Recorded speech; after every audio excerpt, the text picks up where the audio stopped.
whether it has kept things on good tempo. And earlier, there were some pros and cons that were contributed to here by the panel. I have Dismas Mokua, political analyst, Gloria Roba, she's a youth policy analyst, Professor Gitile Naituli, a governance expert. And Professor, I was coming to you there on the handshake. And some may actually say, and it may actually feature in the speech there by President Uhuru Kenyatta, that this is one of the political milestones he will be remembered for. Legacy, perhaps, the handshake that was in 2018. Yes, the handshake. The handshake was good and bad. It was good in the sense that it gave an avenue to sort out an electoral dispute peacefully, because it was sorted out peacefully. Yeah. It was banned because it undermined democracy. I have to assume the electoral dispute was because the election was not conducted, but then there was a second election ordered by the court, and Raila boycotted that election. Having boycotted that election, I don't think he deserved the handshake, because he shouldn't have taken part in the election. He undermined democracy by refusing to participate in that election. But it didn't happen, and there was the handshake, and we can say that it was good in the extent that the street demonstrations ceased, that we got a semblance of peace. Well, I'm saying semblance because we have always been peaceful as a country. Mm-hmm. In fact, very peaceful. That's why I was shocked by some results of yesterday, yes, which guys may discuss them. Now, what it indeed also, though, which was, in my opinion, good again at the band, it divided the government into two. The 10 years of Uhuru Kenyatta, the first 5 years were to Uhuru and William Ruto. The second 5 became Uhuru Kenyatta and Raila Odinga. The opposition leader. Yeah, the opposition leader. So the opposition wasn't dissolved. So the government, more or less in the second term, did whatever it wanted, because there was no opposition to say this or that. Now, if you remember, in my opinion, before the handshake, the government was already in trouble financially. There was a battery of very painful taxation, which could never have been implemented without Raila being part of that government. So it is the government which bought peace, not the Kenyans, because the Kenyans lost a protector, and the government gained an ally.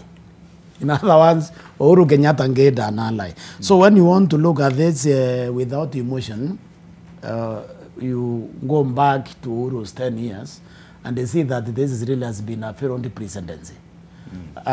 They would have taken, we understand, Kibaki, I think, is the one who called them the dynamic duo. That it sounds very hollow right now, because now the facts are out for everyone to see. But there's a bigger picture we need to look at here, that we have a very bad culture. We have a culture of inability to work with one another. And we misconstrue this as, I don't hear anybody addressing this issue, and it's crucial to our future progress, because wherever you have a problem, the only way you solve it is when you accept it. So I don't believe that Uhuru Kenyatta is endorsing Raila Odinga in good faith. I don't believe that. I believe that the president has a problem with his deputy. And now this problem is not limited to Uhuru Kenyatta and William Ruto. It's an inherited problem from independence. Kenyatta won, had a problem with his deputy, Jaramogi Odinga. Kibaki had a problem with his prime minister, Raila Odinga. They were not working properly. This president has not been working properly with his deputy. This is a national weakness, which needs to be addressed. Yeah. Moi also had a problem with his deputy. It's just that Moi was a more mature leader than the other ones have mentioned, because nobody knew he has a problem with the dispute until the last day. So the last day he says that friendship is different from leadership. I don't think you are qualified to lead. That is the last day. But he said, you are zero, my friend. There was no time Moi ever openly expressed dissatisfaction with Saitoti. He never did. That's clever. That's mature. That's what the good leaders do. Because when you express opening deputy with your opening contempt of your deputy, you can divide us. So in your theory, you don't see that Uhuru, is blessing the leadership of Raila or handing it over in good faith? No, I don't think so. In fact, as opposed to who or what? As opposed, in fact, if I dare say this, it may very well turn out that the actual candidate for Uhuru Kenyatta is actually William Ruto and not Raila Odinga. Now, why do I say that? I know that in 2002, Moi, he thought Kibaki was more mature to guide into the country. He was more mature leader. Yeah. And he would have liked to endorse Kibaki, but he was unpopular. So he knew if he endorses Kibaki, people would probably not vote for him. So what he didn't do? He brought you Uhuru Kenyatta knowing too well that he will not touch him. He will go to his candidate. So I'm also reminded of the referendum of 2005. The work on draft, or was it Kilifi, whatever it was called, to Kibaki and that document. He knew if that document passes, he would not get a second term. So what he didn't do? He was the first one to endorse it. So that Raila can go there and campaign for him to reject the document. Gloria, you see the usefulness of history. So this is where... this is where the deep state, if you want to define it, comes in. Because when you are the president, you have a lot of intelligence. You can buy it with the national resources. So now why I say that William Ruto could very well be the actual candidate of Uhuru Kenyatta, because this is arguably a failed presidency. If William Ruto was not replaced in government by Raila Odinga, I can assure you nobody will be talking about William Ruto today.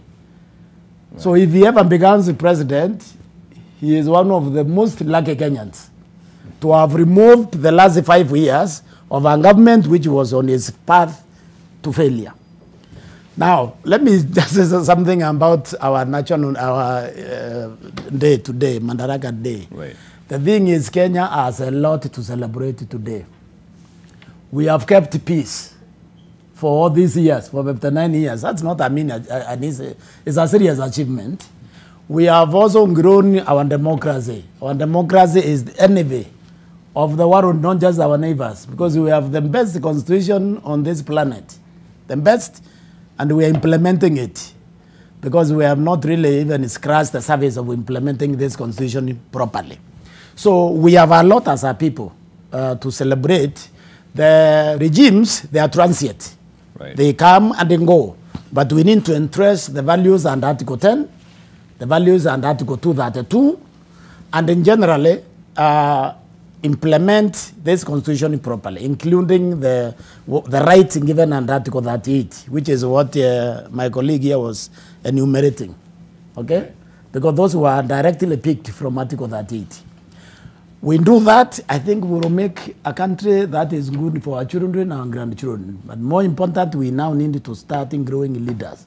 What we have is transactional leaders so far, other than Kibaki, who the first project they implement for the country, it must serve self.